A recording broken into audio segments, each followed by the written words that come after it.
오늘 성경 말씀 보시겠습니다. 이사야서 6장 1절부터 3절까지 말씀입니다. 우시아 왕이 죽던 해에 내가 본즉 주께서 높이 들린 보좌에 앉으셨는데 그의 옷자락은 성전에 가득하였고 스랍들이 모시고 섰는데 각기 6날개가 있어 그 둘로는 자기의 얼굴을 가리었고 그 둘로는 자기의 발을 가리었고 그 둘로는 날며 서로 불러 이르되 거룩하다 거룩하다 거룩하다 만군의 여호와여 그의 영광이 온 땅에 충만하도다 하더라. 아멘. 네, 오늘 거룩하다 이런 제목으로 하나님 말씀 증거하겠습니다. 오늘 성경 말씀은 이사야 선지자가 하나님의 영광을 환상으로 보는 사건을 다루고 있습니다. 이사야서 6장은 이사야가 선지자로 부르심을 받는 소명장이라고 할 수 있습니다. 보통의 선지서에서는 보통 맨 처음에 1장에 나오거든요. 하나님으로부터 선지자로 소명을 받는 사건이 보통 맨 처음에 1장에 나옵니다. 예레미야서가 그렇고 에스겔서가 그렇습니다.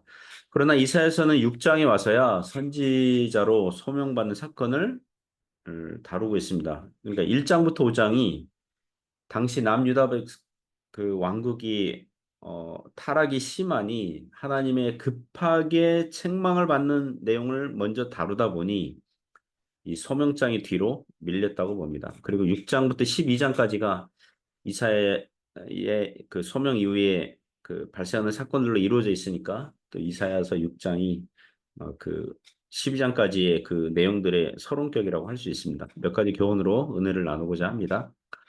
오늘 본문이 우리에게 주는 첫 번째 교훈은 하늘의 왕 되신 주님께서 이 땅을 다스리신다는 것입니다. 하늘의 왕 되신 주님께서 이 땅을 다스리신다는 겁니다. 1절에서 교훈하죠. 1절에 보면 우시아 왕이 죽던 해에 이렇게 시작합니다. 우시아 왕은 유다의 제 10번째, 제 10대 왕으로서 16살의 왕이 되어서 52년간을 다스린 왕입니다. 그 왕 시대에 솔로몬 이후에 그 번영과 평화의 시기가 있었던 왕이에요.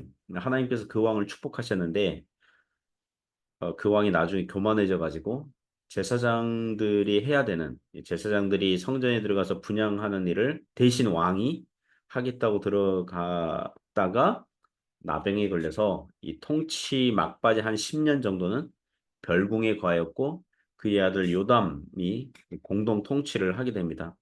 어쨌든 우시아 왕은 그 전체 평가가 비교적 선한 왕이라는 평가를 들었고 무엇보다도 그의 통치 시기에는 솔로몬의 버금가는 번영과 평화의 시기를 누린 왕이에요. 이런 왕이 죽었으니 사람들이 걱정하겠죠. 나라의 먹구름이 드리우고 북쪽에는 아수르 왕이 흥왕해서 고대 근동 지방을 정복하려는 야욕이 피어오르던 시기였습니다.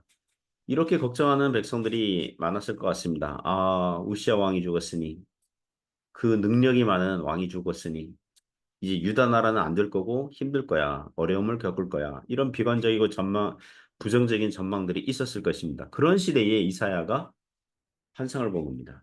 내가 본즉 주께서 높이 들린 보좌에 앉으셨는데 그의 옷자락은 성전에 가득하였고 이사야가 봤어요. 환상을 본 거죠. 내가 본즉 본 장소가 어디입니까? 예루살렘 성전뜰에서 봤을 수 있고 아니면 집이나 들판에서라도 이런 환상을 얼마든지 봤을 수 있어요. 이게 제약이 없겠죠. 무엇을 봤습니까? 주께서 높이 들린 보좌에 앉으셨는데 할렐루야. 당장 이 땅이 유다 왕국에서 인간 왕이 죽었고 왕의 자리가 비어 있을 수 있어요. 물론 그의 아들 요담이 공동 섭정을 해오고 있었기 때문에 왕의 자리가 비어 있진 않았을 겁니다. 하지만 인간 왕들은 죽어 나가거든요. 다음 왕이 이어받고 번영과 평화를 가져온 왕이 죽었으니까 그 다음은 뭐 어려울 거야 이렇게 걱정과 염려가 생겼을 수 있습니다. 하나님께서 이사야 선지자로 말미암아 무엇을 보여줍니까?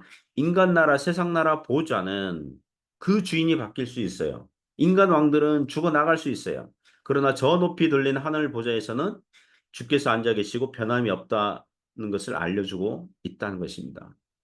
하나님은 하늘의 왕이시라는 거예요.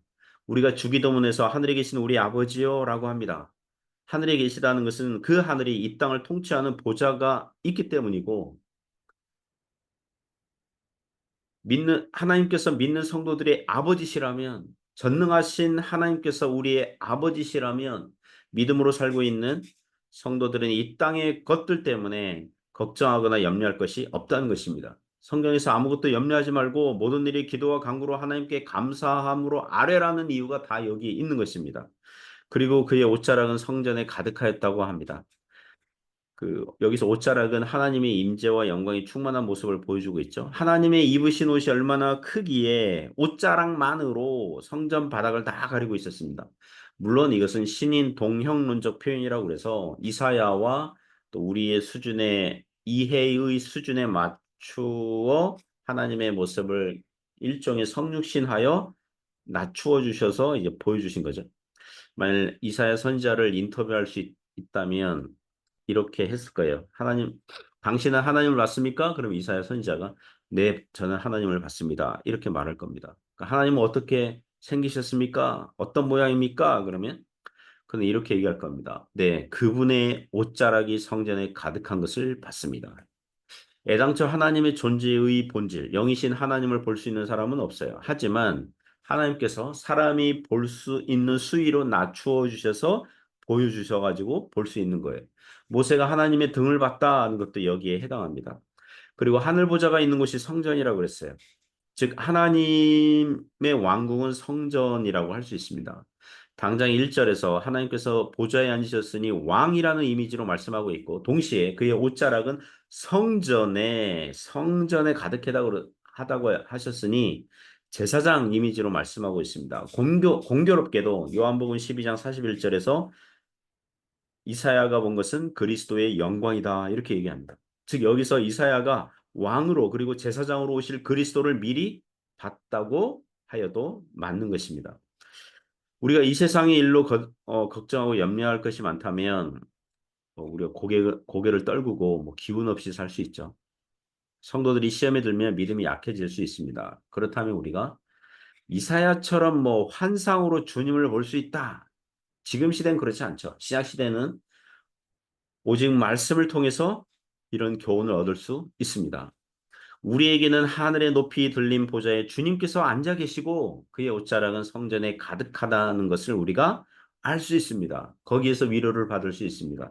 믿는 성도들에게는 하늘에 계신 우리 왕이시며 우리의 제사장, 우리의 중보자 되시는 하나님이 계십니다. 우리의 형편과 사정을 잘 아시는 주님께서 우리가 믿음으로 살도록 은혜들을 공급하여 주실 줄 믿습니다. 두 번째 교훈은요, 오늘 본문이 우리에게 주는 두 번째 교훈은 천사들처럼 하나님을 찬송하라는 것입니다. 2절, 3절에서 교훈합니다. 2절 보면 스랍들이 모시고 섰는데 여기서 스랍들은 천사들을 얘기합니다. 스랍들, 이게 뭐 스랍 그랬는데 이 문자적인 뜻은 그 히브리어를 그냥 발음으로 그냥 옮겨 적은 거예요. 스랍들, 쉐라핌 그런데 스랍. 불꽃, 불타다 뭐 이런 뜻에서 나온 말입니다. 아마도 천사들이 하나님을 사랑하기를 뜨겁게 불타오르듯 뭐 사랑했을 것이고 하나님의 뜻을 심부름할 때에 불처럼 신속하게 행하였겠죠. 그죠? 그들은 몇 명의 천사들인지는 나오지 않아요. 오늘 본문에. 그러나 스랍들 이렇게 복수형이라고 했으니까 뭐 2명 이상이었겠죠. 그들은 6날개를 가지고 있습니다. 요한계시록 4장에도 6날개를 가진 천사들이 나오는데 그렇다고 해서 모든 천사들이 날개가 다 6개인가 보다 그렇게 생각할 필요는 없어요. 왜냐하면 날개를 굳이 언급하지 않고 등장하는 천사들도 있거든요. 여기서 날개가 6개를 말하는 이유는 날개를 통해서 우리에게 교훈하고자 하시는 게 있기 때문이거든요. 6절 보시면 각기 6날개가 있어 그 둘러는 자기 얼굴을 가리었고 그 둘러는 자기의 발을 가리었고 그 둘러는 날며라고 합니다. 환상을 보면 먼저 보좌에 주님이 앉아 계시고 그의 옷자락은 성전에 가득했다 그래요. 그 공간을 가득 채우고 있었죠. 자, 그럼 천사들은 어느 공간에 있습니까? 주님을 모시고 섰다 그랬으니까 그 주위에 배회하고 돌아다니는데 바닥에는 주님의 옷자락이 펼쳐져 있어요. 옷자락을 밟을까요? 주님의 옷자락을 밟는다. 이거 불경건하게 보이는데 어떻게 할까요?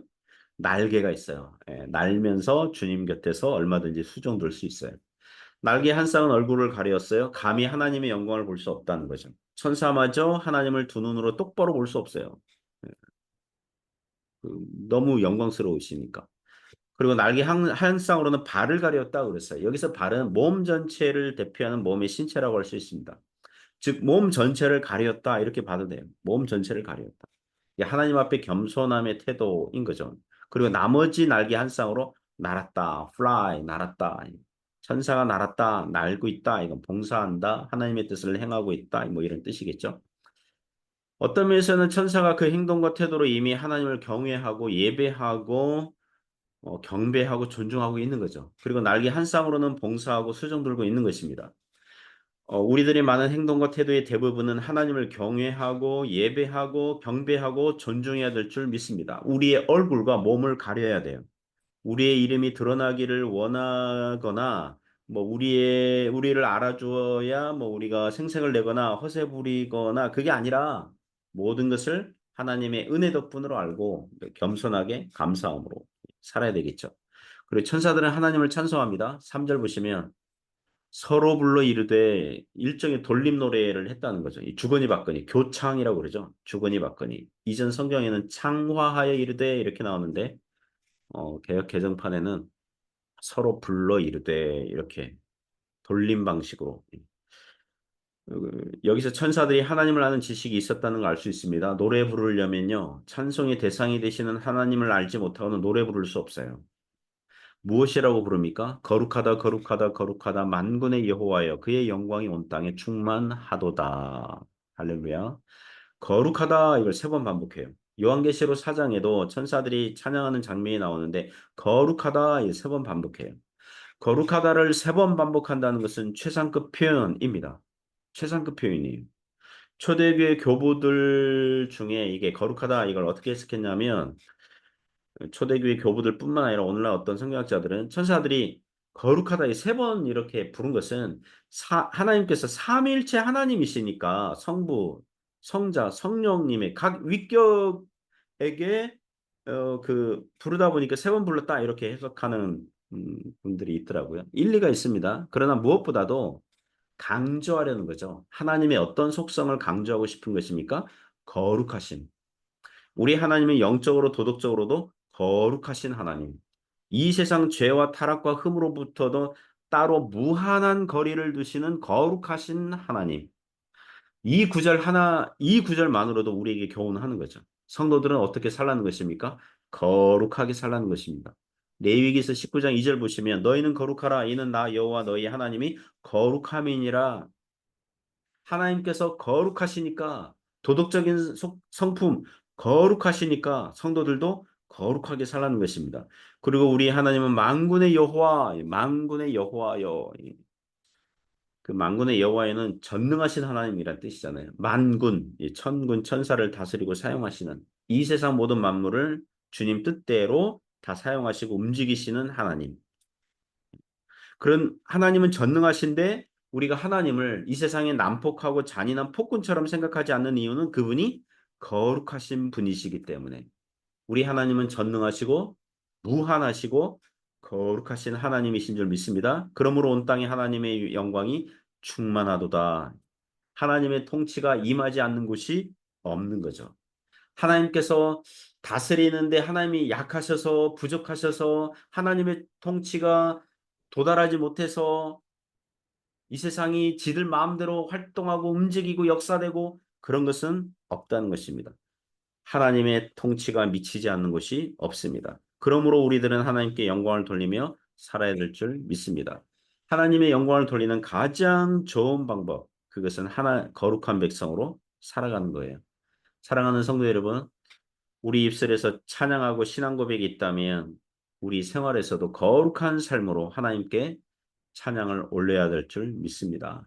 그렇게 하나님 바라보며 하나님 의존하며 하나님 붙들며 하나님을 노래하며 하나님을 높이며 살아가는 복된 하루가 되시기를 주님의 이름으로 축복합니다. 기도하겠습니다. 하나님 아버지 감사합니다. 이 땅의 사건, 사고들 때문에 걱정하고 염려할 때에 머리를 들고 거룩하신 하나님 바라볼 수 있도록 역사하여 주옵소서. 말씀을 통해서 교훈하시기를 주님께서 높이 들린 보좌에 앉아 계시고 하나님의 영광이 충만하며 전능하신 하나님께서 역사하시고 통치하심을 믿습니다. 걱정하고 염려할 때에 아무것도 염려하지 말고 오직 하나님 붙들고 의지하고 바라보고 도리어 감사함으로 믿음으로 살아가도록 역사하여 주옵소서. 예수님 이름으로 기도드립니다. 아멘.